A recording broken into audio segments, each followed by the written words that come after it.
बिस्मिल्लाहिर्रहमानिर्रहीम। अस्सलाम वालेकुम। कैसे हैं आप सब? उम्मीद करती हूँ कि जहाँ भी होंगे खैरियत से होंगे। आज मैं आपके लिए लेके आई हूँ झटपट से बनने वाली मज़ेदार सी जलेबियों की रेसिपी, इंस्टेंट जलेबी की रेसिपी। इसको आप घर में बनाएं, बस 15 से 20 मिनट में जो है ना वो आपकी जलेबियाँ तैयार हो जाएंगी और बहुत मज़ेदार तैयार होती हैं। तो आए मैं आपको बताती हूँ कि हमने अपनी इंस्टेंट जलेबी को कैसे बनाना है। जलेबियाँ बनाने का जो पहला स्टेप है जिसमें हम बना लेते हैं अपनी जलेबियों के लिए शीरा। तो शीरा बनाने के लिए मैंने 1 कप चीनी ली है, 1 कप पानी लिया है और 2 से 3 जो है वो छोटी सब्ज़ इलायचियाँ ली हैं। पैन में हमने डाल लेनी है चीनी और उसमें डाल लेना है 1 कप पानी। पहले हमने चीनी डिज़ोल्व करनी है और फिर हमने मीडियम आंच पे जो है वो शीरा बना लेना है। जो शीरा है हमारा, उसको ना हमने बहुत ज़्यादा थिक करना है और ना ही हमने उसको बहुत ज़्यादा पतला रहने देना है। मीडियम आंच पे हमने इसको इतना पकाना है कि ये एक तार की कंसिस्टेंसी जितना हो जाए।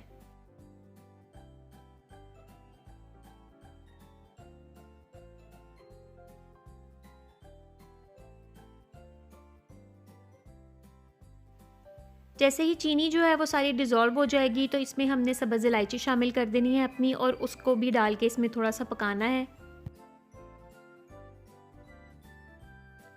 शीरा मेरा तकरीबन तैयार हो गया है। अब इसको मैं चूल्हे से उतार के एक किसी और बर्तन में ट्रांसफ़र करती हूँ और फिर हम जो है वो बैटर बनाना शुरू करते हैं अपनी जलेबियों के लिए।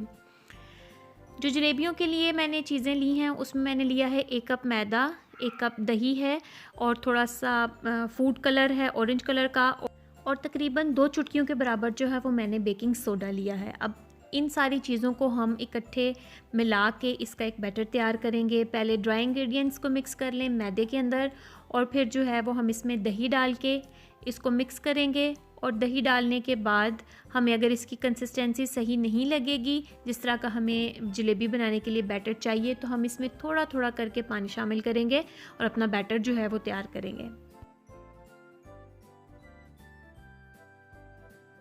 बैटर को बहुत अच्छी तरह से मिक्स करना है। उसमें मैदे का कोई भी लम्स नहीं होना चाहिए। जो बैटर है वो बहुत स्मूथ होना चाहिए। बैटर मेरा तैयार हो गया है और अब आप ये देखें, हमारे हर घर में इस तरह की एक केचप की खाली बोतल जो है वो मौजूद होती है। तो हमने इस खाली बोतल में अपने जलेबियों के बैटर को डाल लेना है। बैटर को इस बोतल में डालने के बाद मैं तकरीबन 10 मिनट के लिए छोड़ दूँगी ताकि जो बैटर है वो अच्छे से सेटल हो जाए। अब इसके बाद हम जो है वो अपना ऑयल गरम करेंगे और ऑयल को गरम करते करते मैंने इसमें डाला है 1 टेबलस्पून भर के देसी घी का। इससे हमारी जो जलेबियां हैं उसका टेस्ट बहुत अच्छा हो जाता है। जो ऑयल है जब वो मीडियम सा हीट अप हो जाएगा तो फिर हमने उसमें जलेबियां डाल देनी है फ्राई होने के लिए।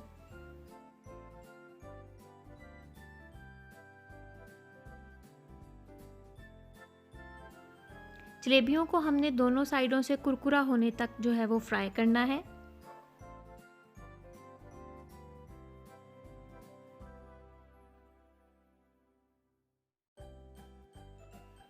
एक दो दफ़ा आप जो है इसकी साइडें बदलें ताकि दोनों तरफ से जो है वो एक जैसी ही जलेबियां जो है वो पक जाएं।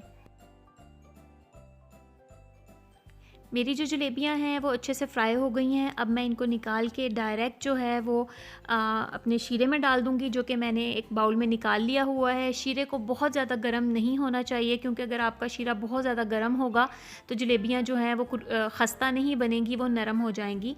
तो जो शीरा है उसको नीम गर्म या ठंडा होना चाहिए, उसमें आप जलेबियाँ डालें और जलेबियाँ डालने के 10 से 15 सेकंड के बाद ही आपने जलेबियाँ शीरे से निकाल लेनी है। शीरे में ज़्यादा देर तक जलेबियाँ नहीं रखनी। गर्मा गर्म मज़ेदार खस्ता जलेबियाँ तैयार हैं। आप भी इस रेसिपी से बनाएं और मुझे अपना फ़ीडबैक ज़रूर दें। उम्मीद करती हूँ कि आपको मेरी ये रेसिपी पसंद आई होगी। मेरे चैनल को सब्सक्राइब करें और बेल आइकन का बटन दबाना ना भूलें ताकि मेरी नई आने वाली सारी वीडियोस का नोटिफिकेशन सबसे पहले आप तक पहुँचे। फिर हाजिर होंगी एक नई और मज़ेदार सी रेसिपी। तब तक के लिए अल्लाह हाफ़िज़।